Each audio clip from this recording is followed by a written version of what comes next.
I've been here for hours. Nobody will see me. Nobody will see just me. in the waiting room. But Yeah. what I don't get is, even if I really was sick and in the hospital or whatever, I wouldn't post that. No. You know what I just wouldn't. Like, why? But I don't post anything on Facebook. Like, nothing I really don't private. either. Like, other than I talk about hockey and, like, that's it, really. Like, my Facebook feed, I put nothing on there. I actually talk to friends about stuff that I want to talk about. Like, You're just a I don't stalker. have You don't 300 participate, randoms. but you like to read. Oh yeah, me too. I do the same thing. You know what? Honestly, in the last couple months, I don't even look at the Facebook feed. There's like a bunch of groups I like. I'll go in and check on the groups. I couldn't tell you the last time I actually scrolled through Facebook. Yeah. Same. I have my little rotation that I do. I have my groups I like to check in on, and then I have a couple of people that I either despise or they just make me laugh, like these Facebook hypochondriacs who like to post their sympathy posts. I'll go there for a chuckle, but yeah, I don't really scroll either. No, I scroll. Oh, girl, I go in deep at least once an hour. I do a deep sweep. I call that a deep sweep. Cindy's not missing anything. No, I need I to feel comment. like I should put up some I need exciting to stuff. instigate. And I do post on Facebook too, but I don't usually ever post anything like, of course, personal. You do like your comedy. I'm stuff, doing, or I'll funny stuff, I'll throw up some jokes I have in my head. Well, that's what I think Facebook should be for. Right. It should be fun, not like your personal diary. No, I don't really ever put anything really personal. I mean, if I'm somewhere and it's something funny or whatever, I'll post something. But I'm gonna start doing that. Just mailing out like paper diaries to people that post too much. No. Here you go. No, Jot because, it down. But I need And those then they'll be people. taking pictures of their diary notes and posting them. But I need those people to entertain me throughout the day. Okay? I mean, who am I going to pray for that's in the hospital for some reasons we don't know? Oh, I tell you what. One time, Danielle had somebody she had gone to high school with. I don't know. But they posted on Facebook, "Oh my God," like in capitals. The whole thing was like, "Oh my God, pray for me. Oh my God." That was it. Like the most bizarre. And everybody's just like, "What's going on?" She never even said. Like, people are nuts. It's crazy. Do you want like Yeah, so I was always like, could never understand any of that. As Instagram, you know what I do enjoy though? I love me a good meme. I say meme. Is it mem? I say meme. What do you say, Margaret? Meme? Yeah, I don't know if that's right though. Yeah, I love those, and I do follow a lot of really funny ones, but I can never. I feel like on Instagram, are you entertained by Instagram? Not really. Yeah, not really entertained. Although there is a group I recently started following that I'm wildly entertained by. It's called Middle Class Fancy. I think I saw some of that. It kills me because it makes me feel like this person is just following my dad around all day, posting jokes about him. Yes. It's so funny. Yes, and I'll tell you, there are a few that do post very amusing things. Barstool Sports always post stuff that cracks me up. All my little meme ones. But, I mean, as far as, like, I guess it's just all social. And I do spend way more time on Facebook with, like, the news sites. And also, like, reading people's comments that are completely ridiculous. But on Instagram, I feel like there's I don't know. Have you heard that they're changing the likes on Instagram? Oh, what are they doing? So it's not going to show you how many likes you have anymore. Yeah.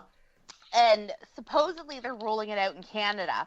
And I had read the article either earlier today or yesterday, and I'm just, while we're on here, I was scrolling through Instagram, and so supposedly they're going to start it in Canada. So you'll have to check your Instagrams and see if they're the same. But mine, it says before where it would say like 37 likes or whatever. Yeah. Now it has liked by one person and others.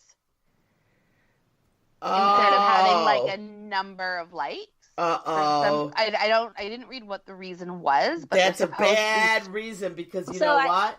People that are trying to sell stuff on their Instagram, even though they have a lot of followers, don't they need those like numbers too to prove? Yeah, like that people are seeing. I don't know what the reason is. I heard about this earlier today, and I heard the reason they're doing it is because they want people to focus more on the picture itself and not the likes. Oh, they that's want interesting. To, like, make it not such a like-hungry place. That makes sense. So, I mean, yeah, these influencers are not going to like this. Right. Because it'll be interesting to see what yours looks like, because that's what mine says on everybody's. Like, there's one here by Jesse Williams, and I can't actually see the amount of people that have liked it. Okay, wait a minute. But I'm wondering, even though they can't see how many people like it, maybe on your end, you can see how many people liked it. So like I can't see it on my own, I don't think. Oh, so I was going to say, because the influencers could always just I can at the top. It says like 5 people have liked it. But all right, so they'll still be able to use their likes then as proof that they, have a lot of traffic for financial... but some of the amount of money that some of those people get for their posts are insane. Oh yeah, it's a lot. It's crazy. All right, so Jen, I know you have a couple stories too. Okay. So in Brazil, some woman has a one-night stand with a guy, gets pregnant, has a baby girl, goes to go after him for paternity. Well, it turns out he's a twin. She doesn't know which one knocked her up. So they do and the DNA can't tell? They do a paternity test, the exact same DNA out of the two of them. So they all get pulled into court. So both brothers, being smarty pantses, are like, nope, not my baby. Nope, not my baby, because they can't prove whose baby it is. So the judge turns around and says, fine, you're both paying child support for this baby if nobody's going to admit who slept with her. Oh my goodness. Can you imagine? That is next level Jerry Springer stuff. So as of right now, still neither of them will cough up and say so I don't know. The article doesn't say if they're splitting the money or if they're both paying the same amount. But as of right now, they're both on the hook for paying child support for this baby girl.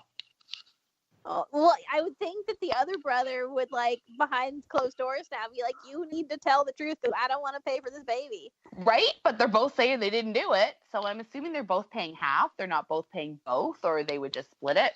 Or not, they're both paying the same amount. But, yeah, neither of them will say it was my baby. Bananas. And in the wonderful world of men in Indiana, not Florida this time. So this guy and his wife, you're welcome. Some guy and his wife, they get divorced. He moves in with his parents. His parents kick him out. The reason was a domestic situation. So I don't know exactly what that means with your parents, but his parents kicked him out of his house. So a couple months go by. The parents drive to wherever he's now living and drop off all of his stuff. None of his porn is there. He phones his parents and says, where's my porn? We don't approve of that. We disposed of that.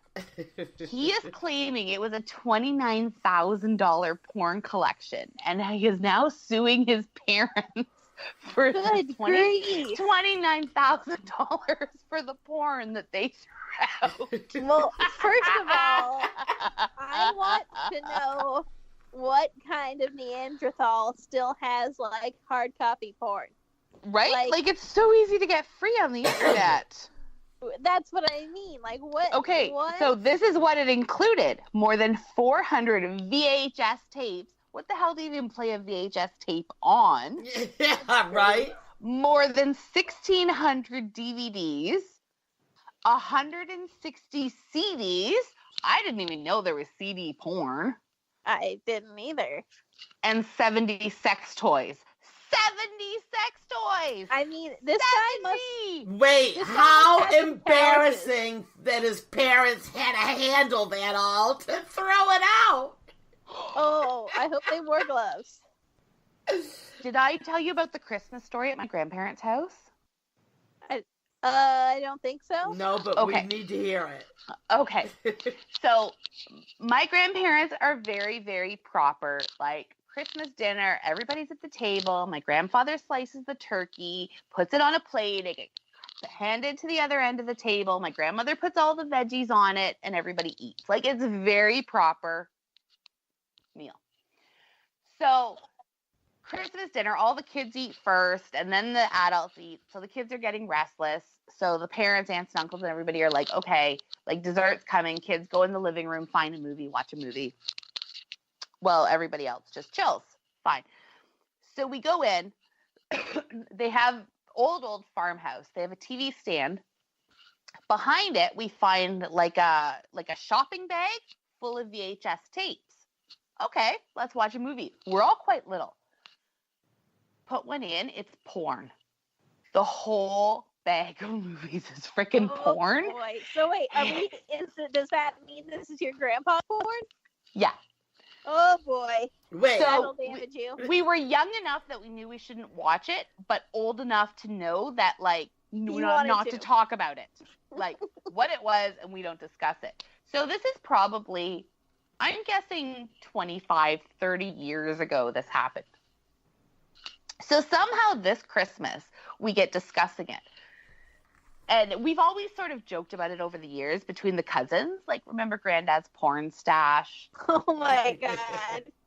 So we're outside on the porch at my parents' house at Christmas. The guys are all smoking a joint. And we get talking about this porn collection again. And one of my cousins brings up, remember Uncle Andrew was living at home at the time? Like, maybe it was because my uncle was quite a bit younger, so he was probably in his early 20s at the time. So what if it was like our uncle, the whole time we thought it was our grandfather's porn. What if it was like our uncle's porn that was hidden?